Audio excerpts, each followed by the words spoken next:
Sweet greetings. This is Johnson. Welcome to JOAN. இப்போ நாம் பார்க்க போகிறது ஒரு ப்ரிப்போசிஷனை பற்றி. இந்த ப்ரிப்போசிஷனை பார்க்கும் பொழுது இதுவும் ப்ரிப்போசிஷன் தானா அப்படின்னு நமக்கு தோண வைக்கும். அதே சமயத்தில் சில கன்ஃபியூஷனும் நமக்கு ஏற்படுத்தும். இது என்ன ப்ரிப்போசிஷன் அப்படின்னா பார்ட்டிசிபிள் ப்ரிப்போசிஷன். இதை பற்றி கொஞ்சம் நடத்துங்க அப்படின்னு சொல்லிட்டு நம்மளுடைய சப்ஸ்கிரைபர் நண்பர்னே சொல்லலாம், ராஜ்குமார் எம்.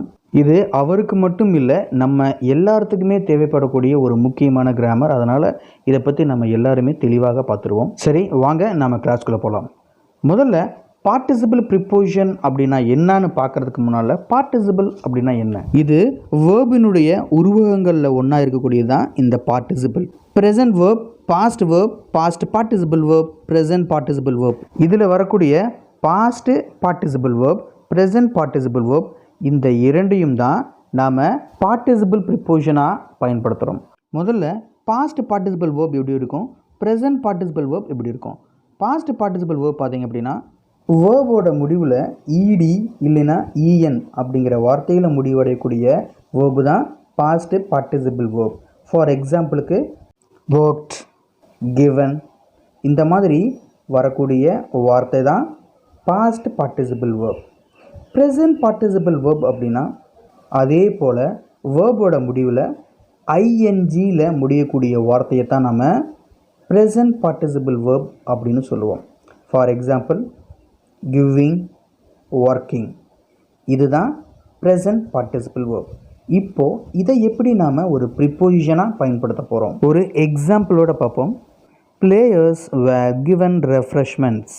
இந்த சென்டென்ஸில் பாருங்கள், பிளேயர்ஸ் வேர் கிவன் ரெஃப்ரெஷ்மெண்ட்ஸ் அப்படிங்கிற இந்த சென்டென்ஸில் கிவன் அப்படிங்கிற வேர்பு இங்கே ப்ரிப்போசிஷனாக, அதுவும் பார்ட்டிசிபிள் ப்ரிப்போசிஷனாக பயன்படுது.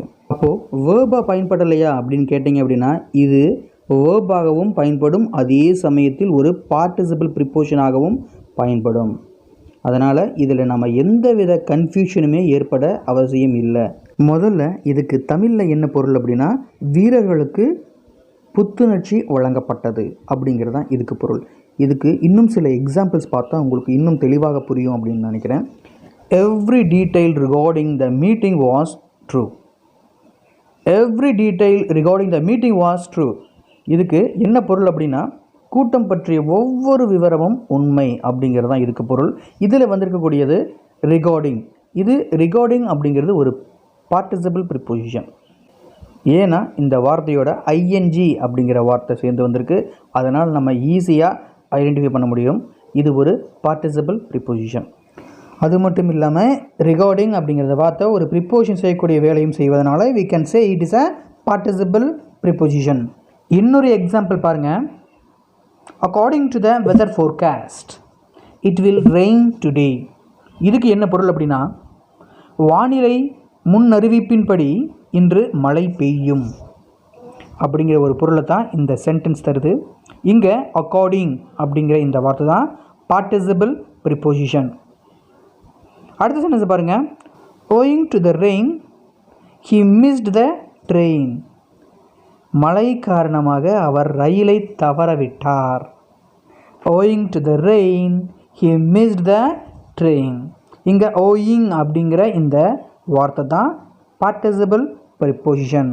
இந்த சென்டென்ஸை பாருங்கள். the book was taken back from him.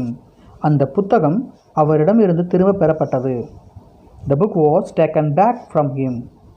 இங்கே இந்த டேக்கன் அப்படிங்கிற வார்த்தை ஒரு வேர்பாகவும் பயன்படுது, அதே நேரத்தில் பார்ட்டிசிபிள் ப்ரிப்போசிஷனாகவும் பயன்படுது.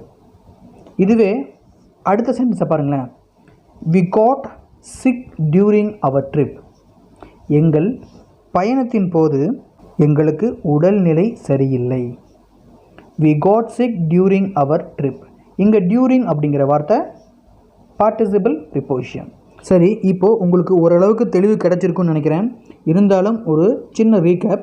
இந்த பார்ட்டிசிபிள் ப்ரிப்போசிஷன் பார்த்தீங்க அப்படின்னா ஒரு வேர்பாகவும் செயல்படும், அதே நேரத்தில் ஒரு ப்ரிப்போசிஷனாகவும் செயல்படும். இதுக்கு இன்னும் சில வார்த்தைகளை உங்களுக்கு பார்த்த உடனே நீங்கள் தெரிஞ்சுக்கணுங்கிறதுக்காக சில வார்த்தைகள் உங்களுக்காக. Bearing, including, concerning, failing, considering, regarding, bad, during, accepting, notwithstanding, following, excluding, provided, according. இது போல் இன்னும் பல வார்த்தைகள் இருக்குது. உங்களுக்கு எக்ஸாம்பிளுக்காக சில வார்த்தைகளை கொடுத்துருக்கேன். இந்த வீடியோ உங்களுக்கு ரொம்பவுமே யூஸ்ஃபுல்லாக இருக்கும்னு நம்புகிறேன். அப்படி இருந்தால் லைக் பண்ணிவிடுங்க, ஷேர் பண்ணிவிடுங்க, சப்ஸ்கிரைப்பும் பண்ணிவிடுங்க. மீண்டும் இன்னொரு சிறந்த வகுப்பில் சந்திப்போம்.